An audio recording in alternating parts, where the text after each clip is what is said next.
देवरानी की चिकन, जेठानी की सब्जी बिरयानी। आइए आइए, हमारे यहाँ की मशहूर चिकन बिरयानी खाइए। आइए आइए आइए। हो, इस चिकन बिरयानी की खुशबू मेरी नाक में जा रही है। बाय गॉड, अगर मैं अभी इस कार में नहीं होती तो भाग के वो गर्मा गर्म चिकन बिरयानी खा लेती। लेकिन देखना, ससुराल पहुंचते ही अगले ही दिन अपनी मनपसंद चिकन बिरयानी बनाकर खाऊंगी। कुछ देर बाद सौम्या और कुलदीप घर पहुंचते हैं, जहां सुनैना आरती की थाली लेकर खड़ी होती है। आओ बहू रानी, अपने सीधे पैर से कलश अंदर की तरफ गिराकर घर के अंदर आओ। अगले दिन सुबह सौम्या उठकर हॉल में आती है। उठ गई देवरानी जी आप? आज आपकी पहली रसोई है, चलिए बताती हूँ खाने में क्या बनाना है। कविता अपनी देवरानी को लेकर आंगन में आती है। इतनी सारी सब्जियां क्यों उगा रखी हैं आंगन में? आज के टाइम पर कौन सब्जी उगाता है? वो दरअसल सौम्या, हमारे परिवार वालों को बिरयानी खानी बहुत पसंद है। अरे वाह, इन्हें तो बिरयानी पसंद है, मजा आ गया। कहाँ खो गई देवरानी जी? पूरी बात तो सुन लो। हमारे परिवार वालों को बिरयानी खानी बहुत पसंद है, वो भी सब्जियों की बिरयानी। हम लोग प्योर शाकाहारी है ना, इसीलिए। क्या आप लोग मांस मछली नहीं खाते? आप लोग शाकाहारी है, मतलब चिकन तो बिल्कुल भी अलाउ नहीं होगा? वो भी मांसाहारी ही होता है देवरानी जी, तो वो कैसे अलाउ होगा? चलो अब बहुत बातें हो गई, ये हरी भरी सब्जियां आप काट लो और इन्हीं हरी भरी सब्जियों से बिरयानी बनाना शुरू कर दो। ये कहाँ फंस गई? मैं हमेशा चिकन बिरयानी खाई और चिकन बिरयानी ही बनाना आता है, अब सब्जियों की बिरयानी कैसे बनेगी मुझसे? जेठानी जी, आप मेरी थोड़ी मदद कर देंगी? अब सौम्या अपनी जेठानी की मदद से सब्जियों की बिरयानी, जैसे कटहल बिरयानी, मशरूम बिरयानी, शिमला मिर्च बिरयानी, बैंगन बिरयानी, टिंडा बिरयानी बनाती है और सभी को डाइनिंग टेबल पर परोसती है। सब्जी की बिरयानी तो ठीक ठाक बनी है, लेकिन बड़ी बहू वाला स्वाद नहीं है बिरयानी में। अब कुछ देर बाद सभी लोग खाना खाकर अपने अपने काम में लग जाते हैं। वहीं सौम्या पैर पटकते हुए अपने कमरे में जाती है, जहां कुलदीप लैपटॉप पर काम कर रहा होता है। तुमने मुझसे ये बात क्यों छुपाई कुलदीप कि तुम्हारे परिवार वाले शाकाहारी हैं, जबकि तुम बहुत अच्छे से जानते हो कि मुझे चिकन बिरयानी खाना कितना पसंद है? अब मैं कैसे खाऊंगी अपनी चिकन बिरयानी शाकाहारी लोगों के साथ? अरे भाग्यवान, इतना क्यों परेशान हो रही हो? मैं खिलाऊंगा ना तुम्हें तुम्हारी पसंद की ये चिकन बिरयानी, मैं लाकर भी दूंगा। अब सौम्या ऐसा ही करती, अपनी जेठानी के साथ सब्जियों की बिरयानी बनवाती और खुद बाहर से चिकन बिरयानी खा लेती और कभी कभी अपने पति से मंगवाया करती। ऐसे ही एक दिन, अरे देवरानी जी कहाँ जा रही हैं? सब्जियों की बिरयानी बनाकर तैयार हो चुकी है, खाकर जाइए। नहीं अभी तो जेठानी जी, मैं ये नहीं खा पाऊंगी, अभी बहुत अर्जेंट काम से मुझे बाहर जाना है। काम का बहाना देकर सौम्या घर से बाहर निकल जाती है। उसके बाद वो एक चिकन बिरयानी रेस्टोरेंट पर पहुंचती है। जी बताइए, क्या लेंगी आप? मेरी मनपसंद चिकन बिरयानी फटाफट सर्व कर दो। रेस्टोरेंट से चिकन बिरयानी खाकर सौम्या घर की तरफ आ ही रही होती, तभी रास्ते में उसे एक चिकन की शॉप नजर आती है। एक काम करती हूँ, थोड़ा सा ये कच्चा चिकन खरीद लेती हूँ, मौका लगा तो घर पर भी बना लूंगी चिकन बिरयानी। सौम्या कच्चे चिकन को खरीदकर अपने पर्स में डालकर घर आती है। बाप रे भगवान, आप कहाँ से आ रही हो देवरानी जी? कितनी गंदी बदबू आ रही है आपके अंदर से, जैसे कोई कच्चा मांस काट के रखा है आसपास। जेठानी जी आप गलत समझ रही हैं, ये मेरे पसीने की बदबू है, बाहर बहुत धूप थी ना इसलिए। अब सौम्या फटाफट अपने पैरों की रफ्तार बढ़ाती है और वहां से खिसक जाती है। अब रात को कविता जाकर सबके लिए सब्जी बिरयानी बनाकर तैयार करती है। जेठानी जी आप एक काम करिए, आप चलिए, आज खाना मैं सबको निकाल कर देती हूँ। अच्छा ठीक है, शुक्र है जेठानी जी एक बार में मान गई। एक काम करती हूँ, छोटी सी कढ़ाई में अपने लाए हुए चिकन को फटाफट से भून लेती हूँ। अब सौम्या भुने चिकन में बिरयानियों के चावल निकालकर चिकन के साथ भून लेती है, जिसके बाद वह सबके लिए सब्जी बिरयानी और अपनी मनपसंद चिकन बिरयानी लेकर डाइनिंग टेबल पर परोसती है। अरे वाह, मजा आ गया। इस ऑडियो के साथ तो मैं कभी भी, इस आइडिया के साथ तो मैं कभी भी अपनी चिकन बिरयानी घर में बनाकर खा सकती हूँ। ये चिकन बोन्स को भी मेरे गले में अभी फंसना था। अगर ज्यादा तेज खांसी किया तो यह हड्डी मुंह से निकलकर बाहर आ जाएगी और सबको पता चल जाएगा कि मैं क्या खा रही हूँ। क्या हुआ, आप ठीक तो है ना? मैं पानी दूं? पानी लेंगी? नहीं जेठ जी, मैं ठीक हूँ, थैंक्स। ऐसे ही कुछ दिन गुजरते हैं, तभी एक दिन सुबह। अरे कहाँ हो सब लोग? अभी तक तैयार नहीं हुई क्या? बस छूट जाएगी। पापा जी सब कहाँ जा रहे हैं? छोटी बहू, हम लोग रिश्तेदार के घर जा रहे हैं और तुम अभी नई हो, इसलिए तुम्हें नहीं ले जा सकते। वहां पर कई तरह के लोग आएंगे। हाँ देवरानी जी, और सुनिए, मैंने आंगन से सब्जियां तोड़कर रसोई में रख दी, आप सब्जियों की बिरयानी बनाकर खा लेना। अब सारा परिवार सौम्या को समझा बुझाकर घर से निकल जाता है। हो बेटे, मजा आ गया। घर में कोई नहीं, आज पूरे दिन मेरा राज होगा और आज जेठानी जी की सब्जी बिरयानी भी नहीं खानी पड़ेगी। जाती हूँ, मैं 5 किलो चिकन लेकर आती हूँ और अपने लिए चिकन बिरयानी बनाती हूँ। सौम्या चिकन शॉप से 5 किलो चिकन लेकर आती है और घर में आकर चिकन को धोकर चिकन बिरयानी बनाना शुरू कर देती है। 1 से 1.5 घंटे बाद चिकन बिरयानी बनकर तैयार हो जाती है। हो, क्या खुशबू आ रही है, एकदम जबरदस्त। फटाफट से पुदीने की चटनी और प्याज की कचली के साथ खाती हूँ। Saumya chicken biryani dining table पर खाना शुरू करती है। सौम्या जैसे ही एक निवाला मुंह के अंदर रखती है कि तभी दरवाजे की डोरबेल बजती है। अबे यार, इस वक्त कौन आ गया? सौम्या दरवाजे के छोटे से होल से देखती है जहां पर उसके ससुराल वाले खड़े होते हैं। ओ शिट, ये क्या हो गया? ये लोग तो कल तक आने वाले थे ना। अब क्या करूं? एक काम करती हूँ, इस चिकन को फटाफट छत से जाकर कूड़े वाली बाउंड्री में फेंक देती हूँ। अब बेचारी सौम्या इतनी मेहनत से अपनी चिकन बिरयानी बनाती है, लेकिन बिना खाए ही उसे जाकर छत पर एक कूड़े वाली बाउंड्री में फेंकती है। नीचे आकर घर में रूम फ्रेशनर डालती है और जाकर दरवाजे को खोलती है। बहुत देर कर दी दरवाजा खोलने में। अरे वाह, घर में से तो बहुत अच्छी खुशबू आ रही है। हाँ, वो नया रूम फ्रेशनर लिया था ना, उसी का कमाल है। वैसे आप लोग इतनी जल्दी? आप तो कल सुबह आने वाले थे। हाँ बहू, जिस काम से गए थे वो काम नहीं हुआ, इसलिए हम वापस आ गए। इसके बाद सौम्या अपने कमरे में जाती है और अपने पति कुलदीप को फोन करती है। कहाँ हो तुम? मेरे लिए आते वक्त चिकन बिरयानी लेकर आना। इतनी मुश्किल से मैंने चिकन बिरयानी बनाई थी, लेकिन सब फेंकना पड़ा।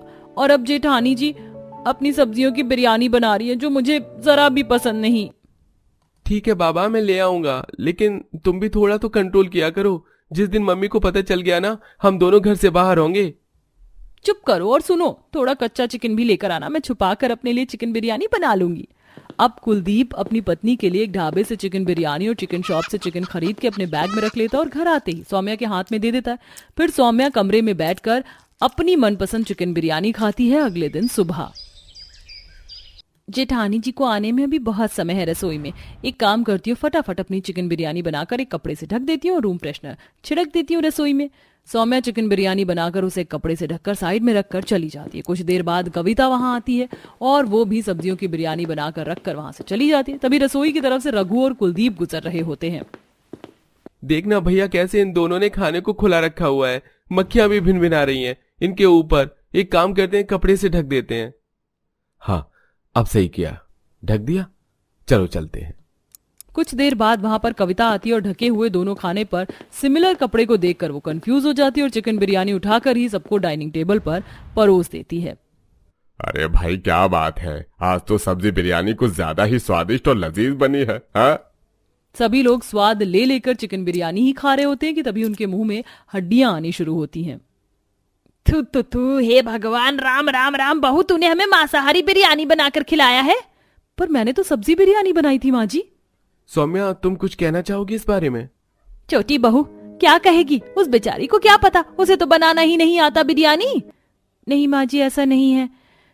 कुलदीप जी ऐसा इसलिए कह रहे हैं क्योंकि मुझे बिरयानी बनाने आती है, पर बस फर्क इतना है कि मुझे चिकन बिरयानी ही बनाने आती है और मैं नॉन वेजिटेरियन हूँ। पर मैंने कभी नहीं चाहा कि मैं आप लोगों का धर्म भ्रष्ट करूं, पर ना जाने कैसे आज इत्तेफाक से ये सारी चीज हो गई। मुझे माफ कर दीजिए।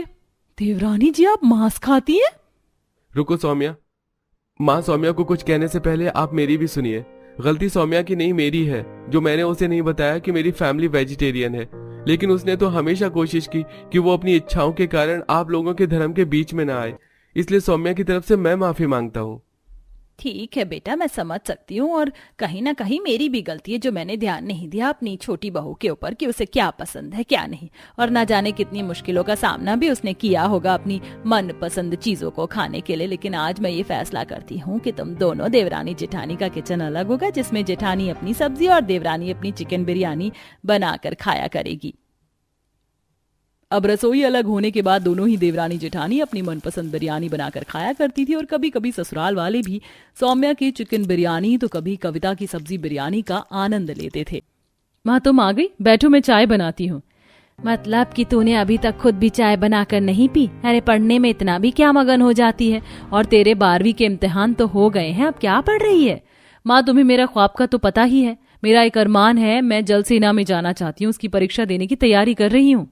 देख पूनम, तू तो खुद देख रही, तेरी गरीब माँ लोगों के मैले कपड़े धोकर तेरा और अपना पेट भरवा रही है। तू ये ख्वाब देखना छोड़ दे। तू बस मेरी मिट्टी उठने से पहले अपना घर बसा ले। मैं हाथ जोड़कर विनती करती हूँ तेरे आगे। पर माँ बेचारी पूनम मजबूरी में आकर शादी के लिए रजामंदी दे देती है। गोमती पंडित जी के पास आती है। नमस्कार पंडित जी, मेरी बेटी पूनम के खातिर रिश्ता बताइए, उसकी शादी करवानी है। ठीक है गोमती बहन, बताता हूँ। अभी मैं जरा जल्दी में हूँ, दूसरे गांव में लगन करवाने जाना है। पंडित जी अपनी पोटली लेके विशाल नदी के पार आ जाते हैं, जहाँ नुक्कड़ पर बूढ़ी रेवती पानी पूरी का ठेला लगाए खड़ी थी। पानी पूरी खा लो, आ जाइए 10 रुपए के 5 पानी पूरी खाइए। जयराम जी की पंडित जी, बड़े दिनों के बाद आना हुआ।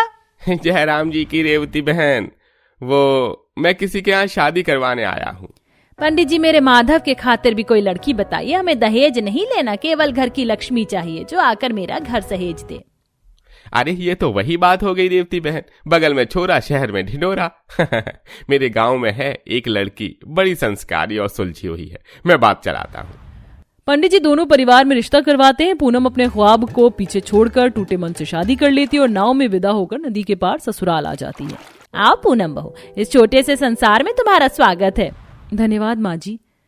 कंचन जा बेटी, भाभी को कमरे में ले जा। जी माँ, चलो भाभी। देखते देखते लगभग 1 सप्ताह हो जाता है। पूनम जरा मेरा जाला उतार कर दे दो, मैं मछलियां पकड़ने नदी पर जा रहा हूँ। जी ये लीजिए। अच्छा माँ, मैं जाता हूँ।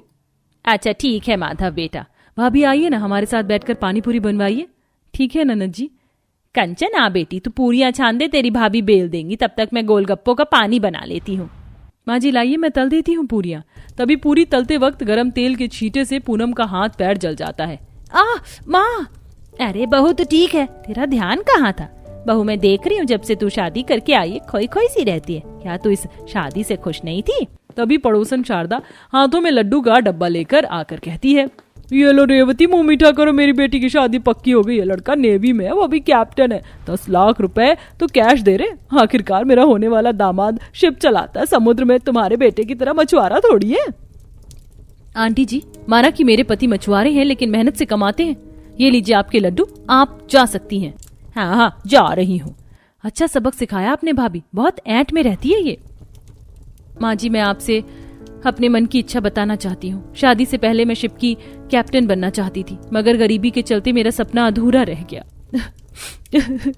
पूनम बहू, आज से तेरा ये सपना तेरी सास का सपना। तू पढ़ और शिप की कप्तान बन, जो कठिनाई आएगी मिलकर सामना करेंगे। इस कदर पूनम की सास उसका हौसला बढ़ाती है और रात में सब लोग बात करते हैं।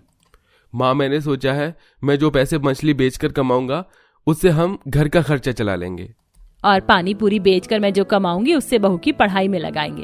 अगले दिन से रेवती जाग कर सुबह 4 बजे उठकर पानी पूरी बनाकर बेचने निकल जाती है। पानी पूरी, खट्टी मीठी पानी पूरी खा लो। आज तो आधा दिन गुजर गया, 1 रुपए की बिक्री नहीं हुई। ऐसे तो बात नहीं बनेगी। रेवती सड़क किनारे लगे ठेले को बाजार में ले जाती है, जहाँ खूब भीड़ भाड़ थी। 10 रुपए में 5 पानी पूरी भैया, 10 रुपए के 5 पानी पूरी, साथ में पापड़ी एकदम मुफ्त, आओ और खाओ।